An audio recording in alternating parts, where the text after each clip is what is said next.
Mike Q. It took until the wee hours of the morning, but a decision was made in the Brian Atkinson trial. White BOQ. And a law expert weighs in on that decision. Q. Plus, free community college tuition could soon be on the way. KOMU 8 News at 6 starts now. Show open.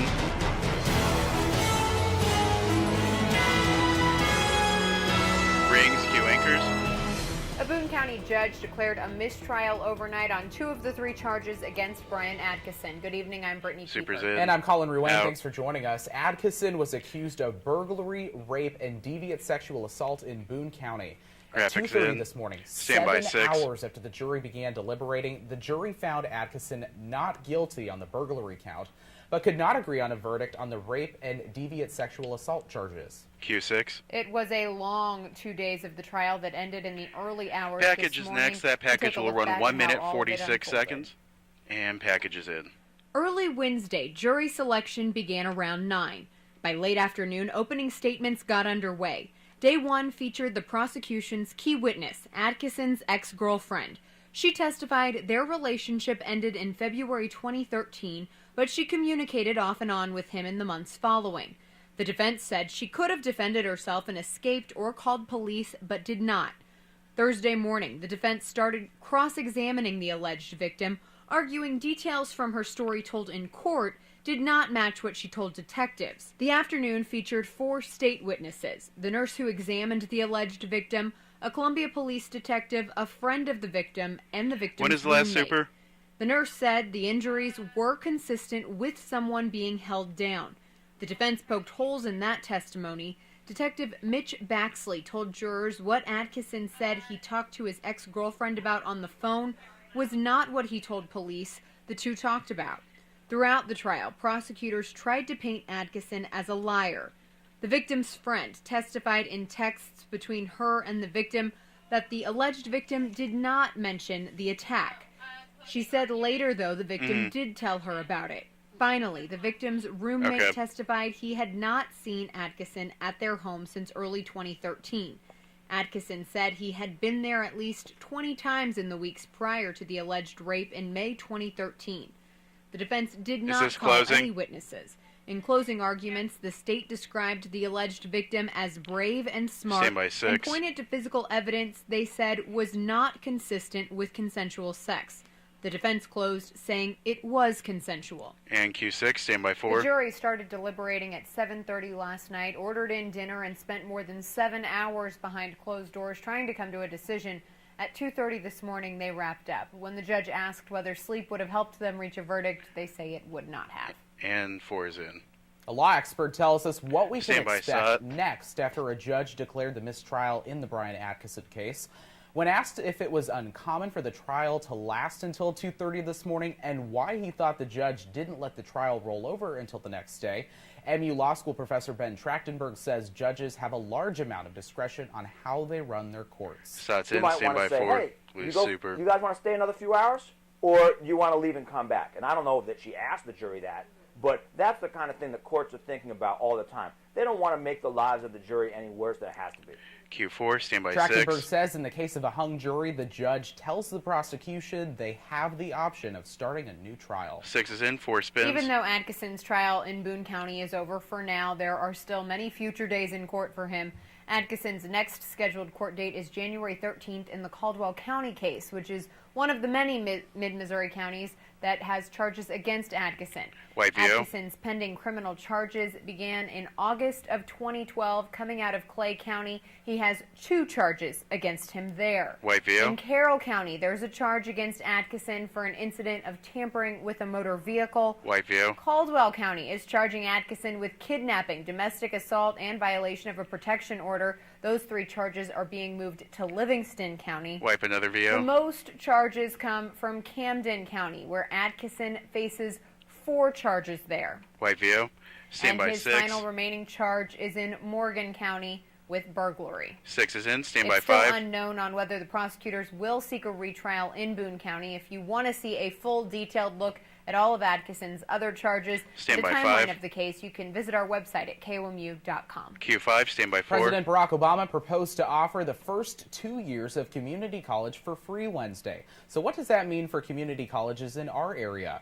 KOMU 8's Angela Pearson joins us in the studio with how one local college feels about the proposal. Q4, stand by video. The president's proposal is similar to the Super. A+ program in Missouri. The national program is still being figured out. Videos in. According to the White House, President Obama's plan could help think nearly this is 9 the, million Assad. students. Students could save an You wanna come average back to of our own cam? $3,800 of student loan debt. In order to be eligible, students have to be at least part-time students and maintain a 2.5 GPA. I talked to Moberly Community College have to skip president to the to learn tag. what he had to say about the potential program. Go down to the tag, please. Tag. Have her read. For this to happen, the plan would have to pass both the House and the Senate. And stand by 6, Q6. Moberly Area Community College announced it will launch a fire Stand by academy. Assad. The academy will be in partnership with Kirksville, Hannibal, Moberly, and Macon fire departments.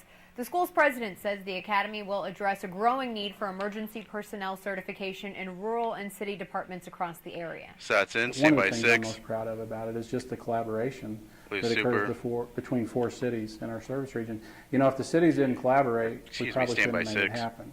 Q6, stand by 4. Classes will be twice a week starting in March, and graduates of the academy will be prepared to sit for the State of Missouri Department of Public Safety Division of Fire Safety certification testing. And Q4. New stand data by released graphic. today from the Bureau of Labor Statistics shows us the U.S. economy is on the highest upswing since the recession, with more job growth than any year in the past 15. Graphics in. Construction, manufacturing, and healthcare saw the biggest increases.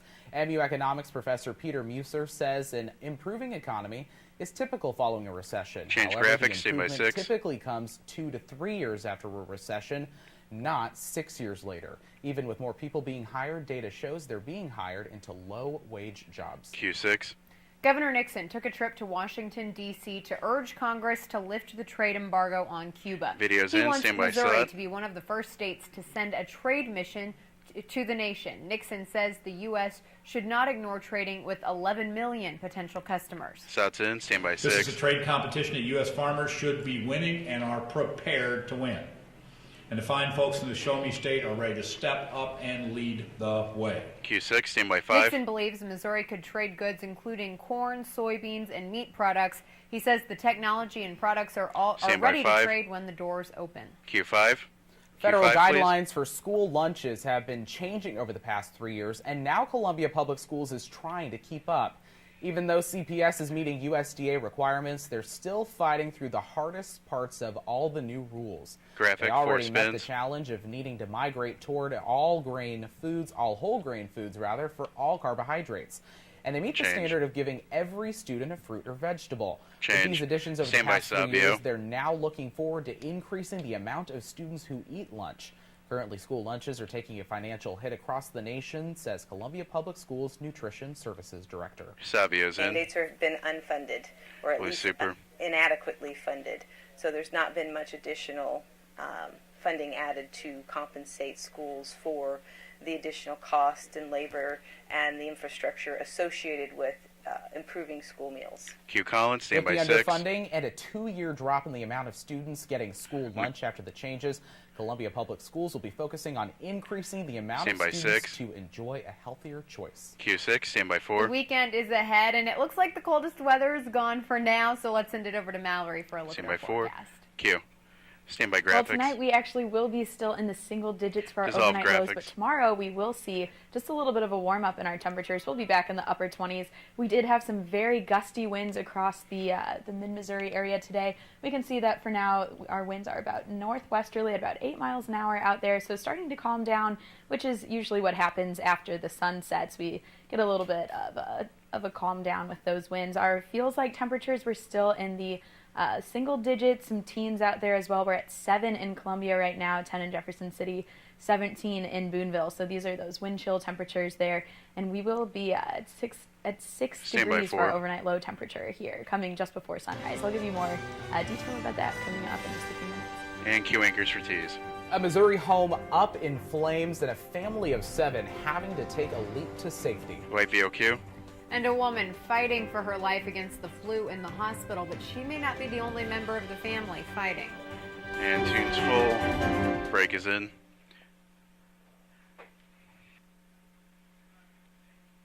And we're up. My cue. Well, good evening, and thank you so much for joining us here on this very cool and blustery start to our weekend. We do have this high-pressure system moving into our area overnight tonight, and this will be making these westerly winds turning to out of the south, so a more southerly flow coming into our area, and this means warmer winds coming our way and a little bit warmer temperatures as well for tomorrow. I'll give you more details about that temperature coming up here in just a little bit, but we had plenty of clear skies and sunshine out there today. Those clear skies will be continuing overnight tonight. I'm just going to go ahead and let this precip cast run through. Really nothing is happening. Plenty of sunshine, clear skies out there throughout the rest of today and all day on Saturday. Finally on Sunday, we are starting to see some clouds coming into our area early Sunday morning, about 7 o'clock. And then we do see some rain coming our way as well. As long as these temperatures stay above 32 degrees, this should stay rain. But then if the ground temperatures are below 32, that rain could freeze on impact, might create some slippery road conditions out there. So do be careful if this is the case on Sunday with some of that freezing rain happening. But it looks to stay mostly rain as we head into Sunday evening. A little bit of a mix up here. This could be some sleet. A little bit of some sleet up there to our north. And then as we head into Sunday near 10:30, we are seeing a little bit of snow working into our area starting in the northeast, and this will be coming through most of our area here by about 4:30 in the morning on Monday. So this system is just a little bit too far out to know too many details about it, so we will be keeping you updated on any developments that do happen between now and overnight on Sunday. And then it looks by about 8:30 in the morning, most of this is out of our way. Definitely by 11 on Monday afternoon, we will be seeing just mostly cloudy skies out there. So that wintry mix really should only persist until about a little after sunrise on Monday. So our temperatures out there are still very cold. We're in the teens across the entire viewing area here. We're at 15 in Mexico, 17 in Columbia, 18 in Jefferson City. We're at 16 in Boonville. A little bit warmer down at the Lake of the Ozarks. We're at 19 degrees down there. But tonight, with that high pressure system moving in, we will see very clear skies, light winds, and these are the perfect conditions for some rapidly dropping temperatures. We're back in the single digits before sunrise tomorrow. 6 degrees is what we can look at for our overnight temperature, so very cold. If you are outside tonight, please be sure to bundle up.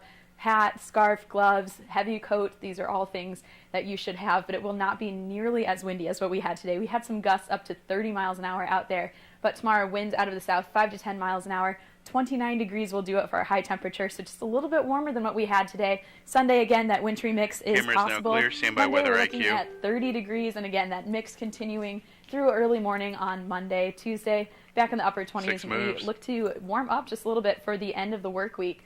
Might see some 40s by Friday and Saturday. And we'll take weather IQ. All right, now it's time for the first alert weather IQ question of the day. January 9th through 10th in 1987 had a top 5 snowiest 24-hour period for January in Columbia records. How much do you think we got? 8.5 inches, 9.3 inches, or 10.4 inches? Which of these arbitrary numbers do you think? Neither of us were here for that. Oh, God. I'll say B. All right, and I think that is the correct answer. Well done, Colin. All right, 9.3 inches. The number one event, I believe, was 19.7 inches in 1995. Oh, wow. Yeah, so that's a lot. We haven't seen that here either for a little bit then. We'll be right back. And the break. Up cue, Britt. 5 children in St. Joseph are safe after having to leap from their burning home. Video's in. Stand by 4. Incredible video. It's video of the fire. A family of 7 lived in the house. The fire started with the parents on the main level and Is this the wrong video? Upstairs. The 5 children were all transported to the hospital. There's no update on their 4. condition at this time. 2 firefighters were also injured. Q4. The flu has ravaged parts of the U.S. with 46 states. Stand by reporting package. This widespread package activity. will run Iowa 1 minute woman is 42 now fighting seconds. for her life after contracting the virus. And as NBC's Jessica Gill reports, the woman's husband explains how she's not the only one who's fighting. Package is in. Typically, he's patrolling the streets of Urbandale, Iowa as a sergeant with the police department there. But these days, Mark Jorgensen has been sitting, waiting here at Nebraska Medicine, hoping for positive news regarding his wife, Julie. She was diagnosed with influenza A shortly after Christmas. They told her to take cough syrup, go home and rest. It'd take 4 to 7 days to recover. Only it was much more serious than anyone had realized. Julie was immediately transferred to Omaha as soon as her vitals had started slipping. I'd been told several times that she might not make it through this. With separate bank accounts and without a will, Mark was instantly flooded with a lot of unknowns. I was overwhelmed with emotions. I was afraid I was going to lose my wife. We have a 6-year-old and a 2-year-old. And about 1 minute remaining in this package. Trying to process what I would do with them by myself. And then enters this man, that's Kurt Vagert. Not only is he Mark's co-worker, Mark says he's been a godsend throughout this whole situation. Kurt has helped organize a fund for the Jorgensens, and donations have been pouring in. Not only the daycare bills, but the hotel bills and the meal bills and the gas bills and everything. Kurt says the thin blue line he wears on his wrist explains it all, especially during a time when the public's perception of police officers maybe isn't at its greatest. That thin blue line represents an organized society. Super, we will tag on 4 in about 20 chaos. seconds. And we're there to stand on that thin blue line to ensure that we're going to keep order and peace in our cities and in our states. And among themselves, a brotherhood that comes to the rescue of one another in their time of need, no matter what that need might be. Q4. That Stand was by Jessica 6. Gill reporting. Mark says Julie is responsive, but doctors say her situation is still very serious and that she has sustained damage to her kidneys, lungs, and heart. Q6.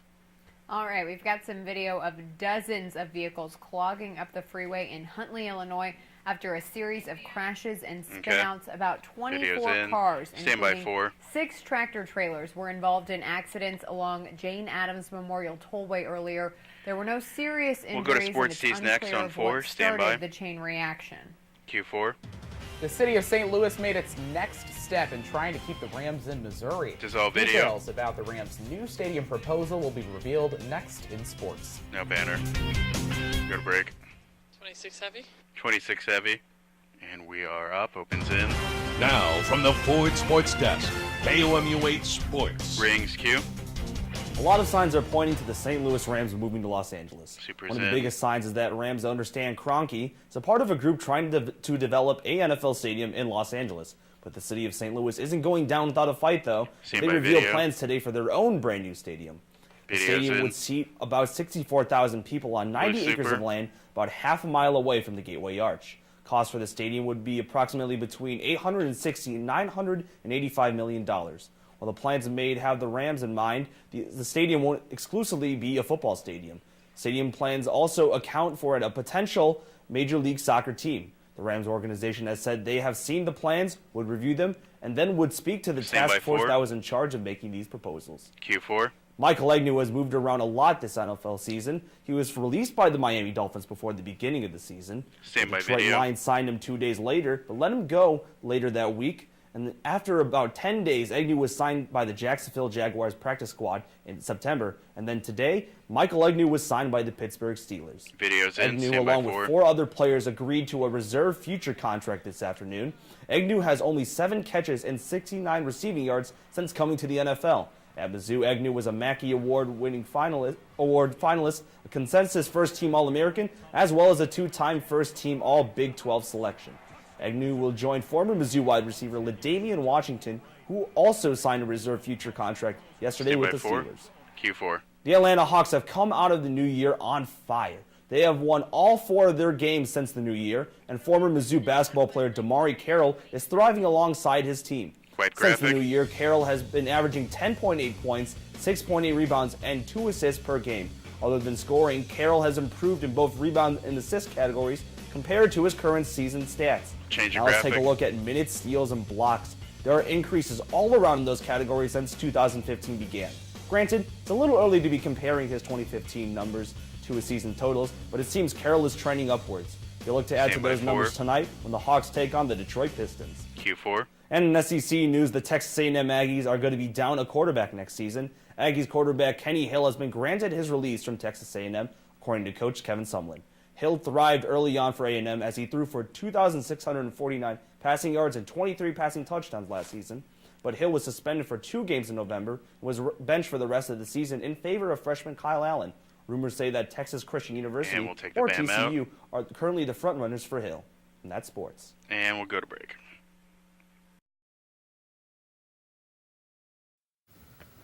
3 Minnesota brothers put their free time to good use by creating a sea turtle out of snow. The sculpture is 12 feet tall, 37 feet long, and 31 feet wide. It took more than 300 hours to build and sits in the family's front yard. It's an annual tradition for the Bartz family. Last year, they spent 95 hours creating a 10-foot snow shark. Well, the clear skies we had this afternoon will be continuing overnight tonight, but this does mean that our temperatures are going to be dropping back into the single digits by sunrise tomorrow. We're looking at 6 degrees out there. Tomorrow, our temperatures will rebound into the upper 20s with plenty of sunshine to enjoy for a beautiful but cold Saturday afternoon. All right, bundle up, but you may actually be able to at least spend a few minutes outside without freezing. Right, like bundle up, but with sunglasses. So it's a weird mix out there. That's our time for now. Thanks for joining us. See you at 9 and 10.